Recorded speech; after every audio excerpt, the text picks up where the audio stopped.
The sun did not set on the Neo-Grecian spires of the United Earth Federation.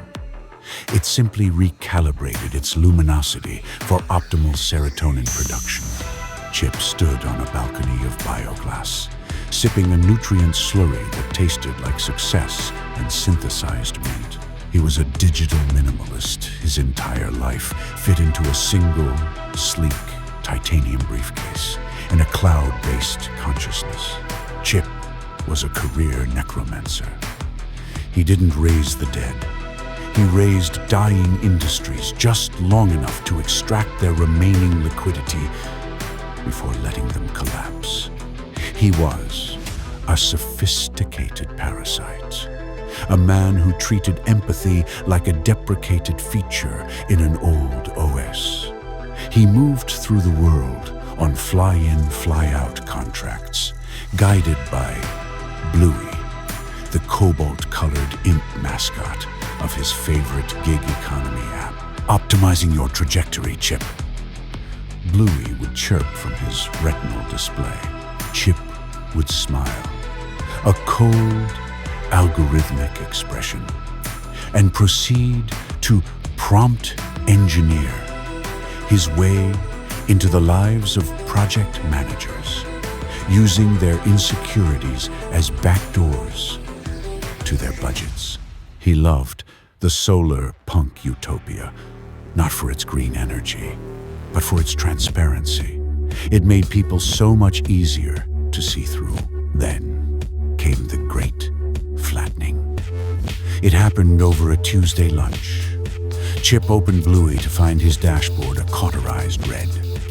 The global job market hadn't just dipped, it had been auto-filled. A new suite of general intelligence droids had achieved sentience as a service. They didn't just do the jobs. They hallucinated the corporate culture better than humans ever could. "I'm sorry, Chip," Bluey whispered, the mascot's blue fur turning a bruised violet. "Your skill set has been flagged as low-latency noise. You are no longer a stakeholder in existence. Would you like to see our end-of-life monetization options?" Chip's sophisticated veneer didn't just crack, it defragmented. Within a month, his minimalism became literal. He was a ghost in a machine that no longer needed haunting. He tried to pivot to manual labor consulting, but the robots were already doing it with more spirit than he ever possessed. Desperation is a powerful loss function. Chip found himself in the sub-mesh, the damp, dark crawl spaces beneath the solar vines of Sydney. Here, the world wasn't green. It was a moldy gray. To fund one last disruptive play, Chip underwent a hardware downgrade. He sold his kidneys to a black market medbot, joking to the surgeon that he was finally offloading his internal storage. He took the credits, his literal life's blood, and went to the mustelid pit, an underground arena where genetically modified weasels fought for the amusement of the redundant. It was a zero-sum game. Chip bet it all on a scrawny, twitching creature named Deep Link. "He's got a high clock speed," Chip sneered to the bookie, trying to maintain his heartless poise. But Deep Link wasn't a fighter. He was a glitch.